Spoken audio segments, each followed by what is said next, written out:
হ্যাঁ দাওয়াত তো উনাকে দাওয়াত দিয়ে কি করবেন? ওই তো মানে আপনারা পাঠাইছিলেন না প্রতিনিধি হিসাবে। মুজাফফির বিন মহসিনের কাছে একটি প্রশ্ন আসে আব্দুল্লাহ সম্পর্কে, আর সেই প্রশ্ন লেখা থাকে যে আব্দুল্লাহকে আপনি কেন দাওয়াত করেন না, আব্দুল্লাহকে কেন আপনি ইনভাইট করেন না। সেই কথা বলার সাথে সাথেই কেন এত রাগান্বিত হয়ে গেছিল মুজাফফির বিন মহসিন। আসলে আমরা সর্বপ্রথম সেই ভিডিওটি দেখে নেই। সেটাই বলছি হ্যাঁ সেটাই বলছি, এটাই তো বলছি। অত বড় জায়গায় দাওয়াত করলে এখানে দাওয়াত করার কি দরকার?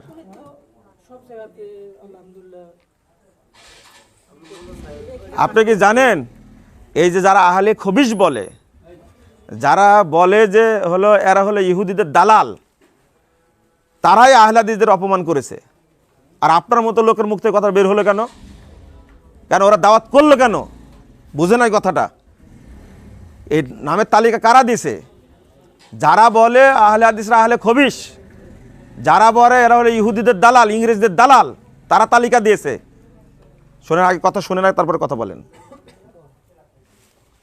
কেন তালিকা দিলে কার তালিকা দেওয়ার দরকার ছিল? আহলে হাদিসকে চিনে না? এই মুখ পোড়া শয়তানগুলো তাদেরকে চিনে না? আহলে হাদিস কারা দেশে? আগে কথা বুঝে তারপরে প্রশ্ন করবেন। আমি একটু সরল সোজা মানুষ, তো সব আমাকে বলতে পারে।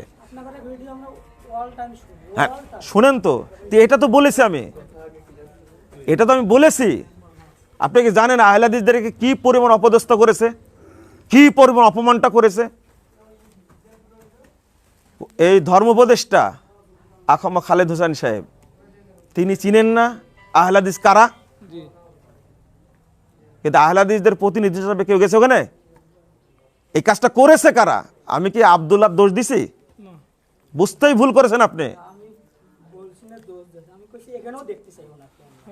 আপনি দাবি করতে পারেন, এটা দাবি করতে পারেন। গালিব সাহেবকে দেখছেন না একটা? আব্দুল্লাহকে দেখছেন এখানে কোনোদিন? প্রশ্ন করার জন্য ঘেলু লাগবে কিন্তু ভাই। আপনি বলতে পারতেন যে আমরা এই সম্মেলনে প্রফেসর ডক্টর আসাদুল্লাহ গালিব সাহেব দেখতে চাই, বললেন না কেন এটা?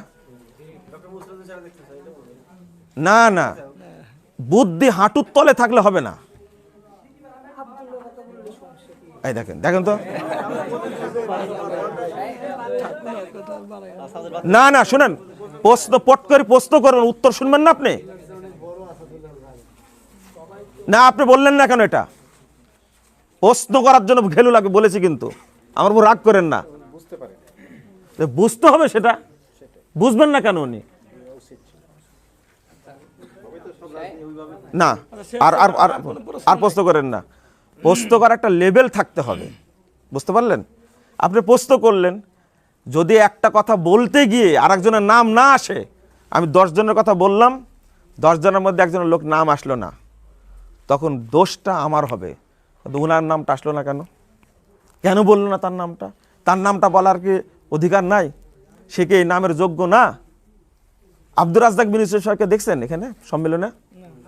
তার নামটা বললেন না কেন আপনি? ভাই ওই লেভেলের মানুষ হয়েন না দয়া করে।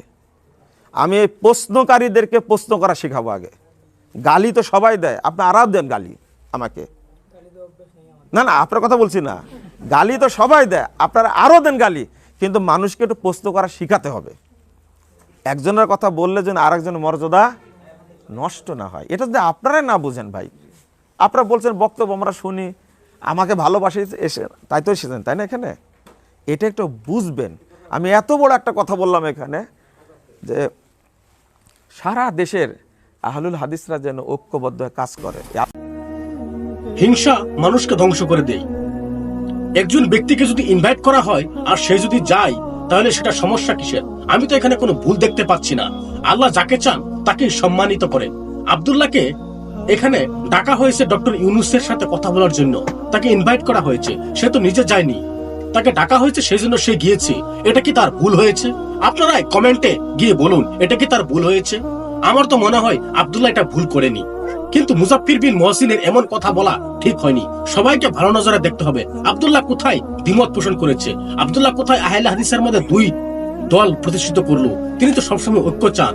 মানুষকে দিন ইসলামের সঠিক দাওয়াত দিয়ে থাকেন, তাকে যদি ডক্টর ইউনূসের কোনো প্রোগ্রামে ডাকা হয়েছে সেটা কি ওনার ভুল ছিল? না, এটা আমি কখনো মানি না। আপনারা কি ভাবেন সেটা কমেন্টে নিশ্চয় জানাবেন। আরেকটি কথা আপনাদেরকে নিশ্চয় বলবো, আপনারা ভিডিওটি লাইক করবেন অবশ্যই, আর ভিডিওটি ভালো লাগলে কমেন্ট করবেন, আর নিচে সাবস্ক্রাইব বাটন দেওয়া আছে, সাবস্ক্রাইব করে রাখবেন।